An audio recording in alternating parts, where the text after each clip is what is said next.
Good evening. You are watching the news from the Sultanate of Oman television. First, the headlines. His Majesty Sultan Haytham bin Tariq leaves the country heading to Europe on a private visit. His Majesty the Sultan receives a written message from the Eritrean President regarding the bilateral relations between the two countries handed over to His Excellency the Foreign Minister.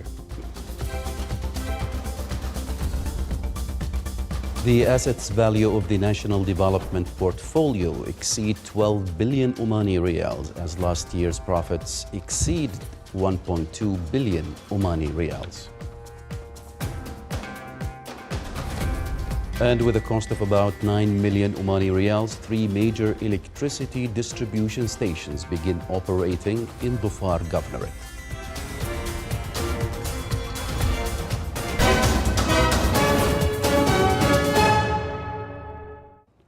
Those were the headlines. Now for the news in detail. His Majesty Sultan Haytham bin Tariq left the country today heading for Europe on a private visit. May the Almighty Allah protect His Majesty the Sultan in his journeys and grant him good health, well-being and a long life. His Majesty Sultan Haytham bin Tariq sent a cable of greetings to His Excellency President Salva Kiir Mayardit of the Republic of South Sudan on the occasion of his country's independence anniversary. His Majesty Sultan Haytham bin Tariq received a written message from His Excellency President Asias Afwerki Abraham of the State of Eritrea related to the bilateral relations binding the two countries.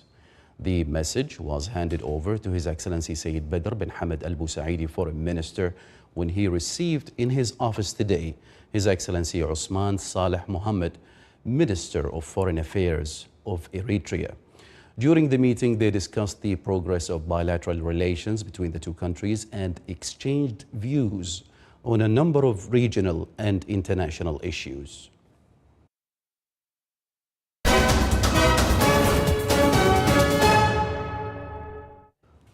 The National Development Portfolio, which deals with the Oman Investment Authority's investments within the Sultanate of Oman, has succeeded in enhancing economic diversification efforts and growing its assets to more than 12 billion Omani riyals following the achieved profits last year, which exceeded 1 billion and 200 million Omani riyals. The companies within the portfolio have succeeded in completing 6 national projects with an investment value exceeding 4 billion Omani riyals. These projects are the Duqm Refinery and Petrochemical Industries, Ras Markaz Crude Oil Storage Project, the Duqm Integrated Water and Electricity Station, the Electricity Interconnecting Project Khwaymiyah Shrimp Farm, and the completion of the development of the first phase of Madinat Al Arfan project.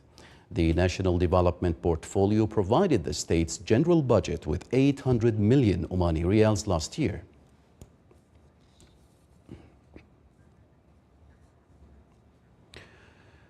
In preparation for the Kharif season 2024, Nama Dhofar Services Company has inaugurated 3 major electricity distribution stations in various areas in Dhofar Governorate. The projects, which cost around 9 million Omani riyal, serve various areas including Al Muruj district's neighborhoods in Niyabat Tawi'atir. The projects aim to provide energy in a manner that keeps pace with the increased demand for electricity due to the growing number of tourists to Dhofar during the Kharif season every year.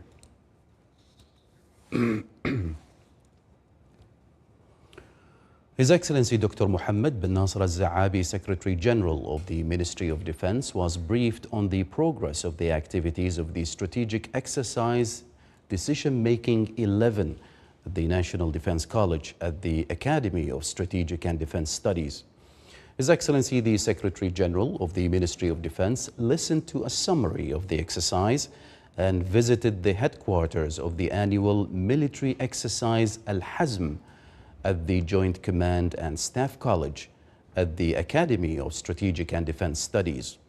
During the visit, His Excellency was briefed on the progress of the exercise's activities.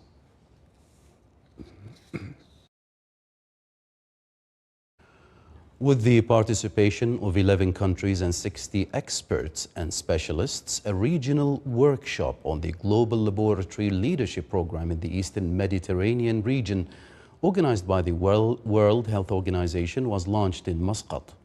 The workshop aims to identify the focal point for the Global Laboratory Leadership Program, formulate the terms of specializations for the focal point, support countries' ability to respond to outbreaks and health emergencies in the future, identify them, and the crucial role that laboratories play in national health security, disease prevention and control, and strengthening the laboratory leaders and enabling them to build strengthen and sustain national laboratory systems.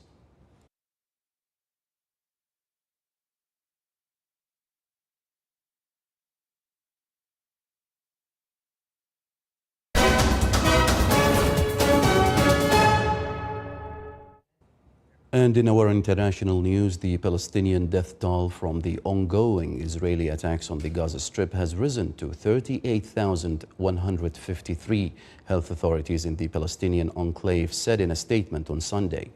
More than 87,822 people had been wounded in the besieged Strip since the Palestinian-Israeli conflict broke out in last October, the health authorities said. The Zionist occupation killed 55 people and wounded 123 others in the past 24 hours, according to the authorities. The left-wing party's alliance, the New Popular Front, NFP, has won France's legislative elections, securing 182 seats in the National Assembly, according to data released by the French Interior Ministry today. The NFP had only just formed as a coalition following French President Emmanuel Macron's call for a snap election on June 9. Macron's center-left coalition in Sample came in second with 163 seats, followed by the far-right National Rally Party and its allies, who secured 143 seats. The first secretary of the Socialist Party, Olivier Faure, said that the left-wing alliance will choose a candidate for the prime minister within the week. French Prime Minister Gabriel Attal announced last night he would submit his resignation to President Macron today following the defeat, but the president has refused his resignation so far, asking him to remain temporarily as the head of the government. The International Organization for Migration, affiliated with the United Nations, revealed that more than 328,000 people have been displaced from the city of Al-Fashir, Western Sudan, due to the ongoing conflict between the army and the Rapid Support Forces.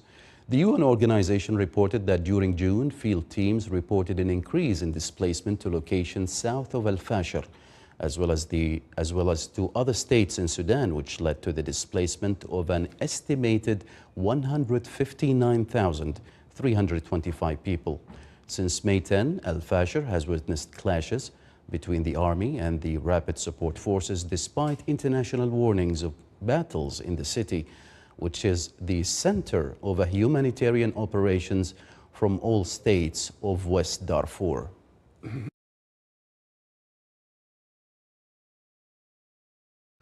British Prime Minister Keir Starmer said he would work to reach a better deal with the European Union on trade rules after his country leaves the EU.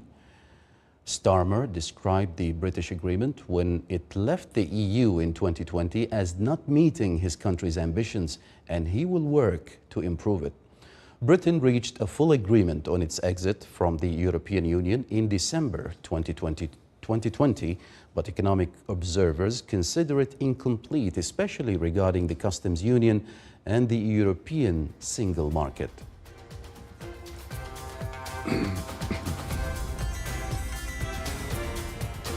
This is the Sultanate of Oman Television. Before we end tonight's bulletin, here are the main headlines once again. His Majesty Sultan Haytham bin Tariq leaves the country, heading to Europe on a private visit. His Majesty the Sultan receives a written message from the Eritrean President regarding the bilateral relations between the two countries, handed over to His Excellency the Foreign Minister. The assets value of the National Development Portfolio exceed 12 billion Omani Riyals, as last year's profits exceed 1.2 billion Omani Riyals. And with a cost of about 9 million Omani Riyals, 3 major electricity distribution stations begin operating in Dhofar Governorate.